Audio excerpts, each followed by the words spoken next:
the surface, fueling America's biggest oil boom in decades and igniting an economic revival in America's heartland.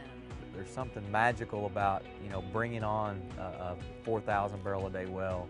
But critics say, what's the rush? Oil that's been here 400 million years, 500 million years, we're going to get it all out today. It takes millions of gallons of water to get the oil out. Could the historic drought in Texas bust the shale oil boom there?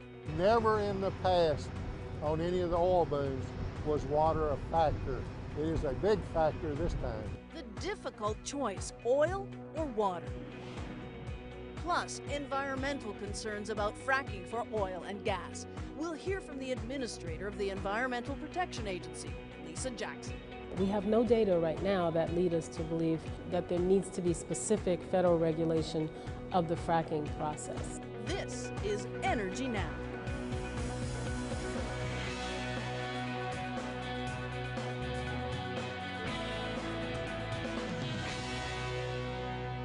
Hello everyone, I'm Thalia Shuras. Welcome to Energy Now, a weekly look at America's energy challenges and what we're doing about them.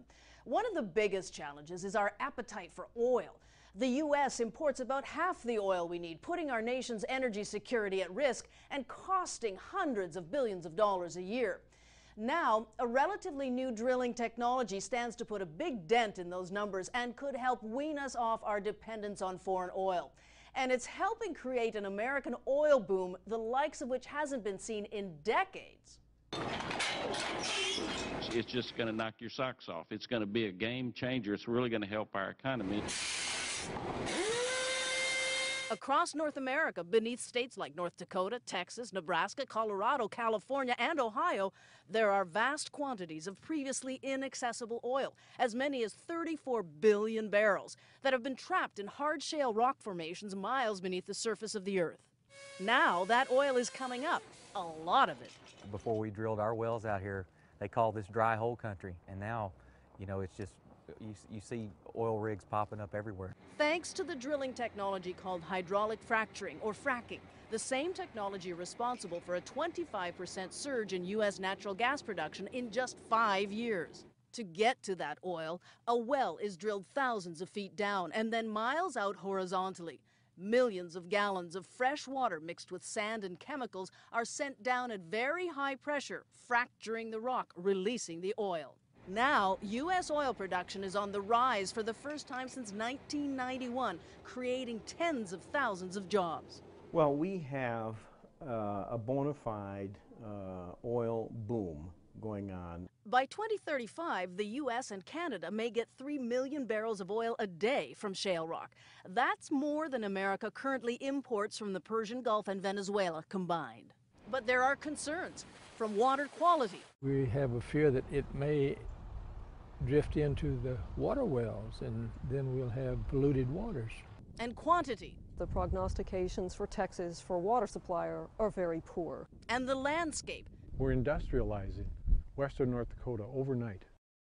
A quick note, Energy Now's initial support comes from the American Clean Skies Foundation, which is funded in part by Chesapeake Energy, a major player in the natural gas and oil industries. We are editorially independent.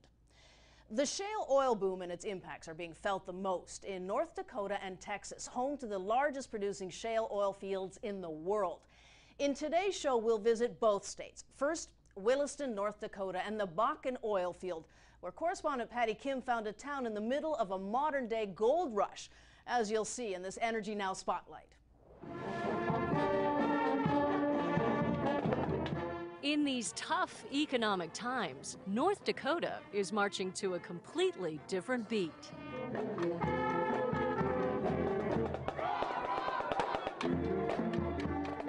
People here are celebrating not only the 60th anniversary of the discovery of oil here, but the biggest oil boom in the U.S. in decades.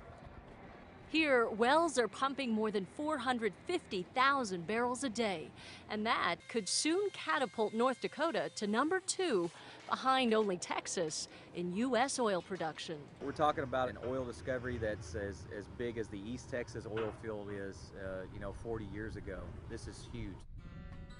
This is the Bakken, named after the family who owned the land. A vast sea of oil that lies 2 miles underground, stretching from parts of North Dakota, Montana, and into Canada. Oil trapped in extremely dense shale rock. This is an example of it. It's the shale rock, and it feels just like concrete. Oh my gosh. But it was only recently with new technology that they were able to crack it open. There it is, black gold. Very cool. I'm just gonna go put this into my car. Okay, just fill her up. But in the rush to strike it rich, small town North Dakota is bracing itself as it rides the ups and downs of life as a boomtown. Welcome to Williston, a hub of oil mania. In recent years, the population of this North Dakota town has nearly doubled to over 20,000. People from all over the country are flocking to the northwest corner of this state, lured by oil jobs with average salaries of $95,000 a year. But with big money, sometimes comes big risk. We have some more details now on a fatal oil field accident that we first told you about last night. The explosion happened just before 6 o'clock last night, just south of the Missouri River in McKenzie County. Still, for many, it's a chance worth taking. North Dakota boasts the lowest unemployment rate in the country at 3.5%. It seems oil companies here need all the help they can get. Tourists are sometimes recruited on the spot, at airports, restaurants, and, well, even during TV interviews. Is it cutthroat? Sean could go out and get a $75,000 job, tomorrow. Sean, so our I hope you're cameraman? paying him well. Don't tell our cameraman that. Shh. With the influx of workers, Williston faces a housing shortage. Construction can't keep pace. Some folks are resorting to camping out wherever they can. El Rancho front desk. And hotels? You can forget about those. I have 92 rooms, and they're all full.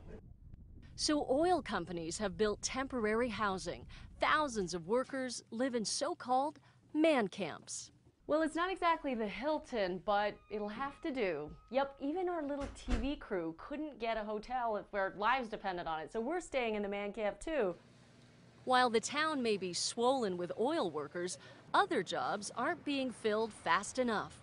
So in just about every shop and fast food chain at any hour, you'll find this.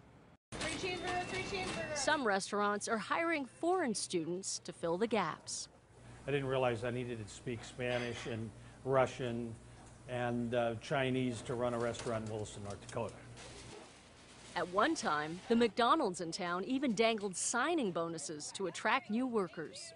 But as more money and people pour into the area, so do more big city problems. Traffic jams are now routine, rents are sky high, and so is crime.